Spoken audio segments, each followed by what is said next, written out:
श्री स्वामी समर्थ. जय जय स्वामी समर्थ. तर मंडळी, स्वामींच्या सोबतच्या प्रवासात एक पथ्य तुम्हाला पाळावेच लागेल, ते म्हणजे तुलना करणं सोडून द्या. त्याला लवकर मिळालं, मला उशिरा का, हा विचार विषासारखा आहे. स्वामींनी प्रत्येकासाठी वेगळं ताट वाढून ठेवले. तुमच्या ताटात जे वाढले ते फक्त आणि फक्त तुमच्यासाठी बनवलेलं आहे.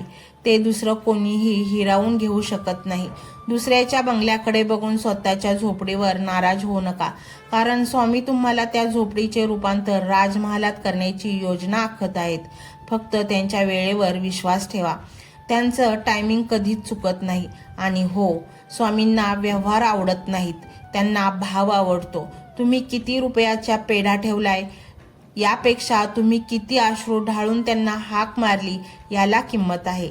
आता इथून पुढे तुम्ही जेव्हा जेव्हा स्वामींच्या फोटो समोर उभे राहाल तेव्हा काही मागू नका. फक्त त्यांच्या डोळ्यात डोळे घालून बघा.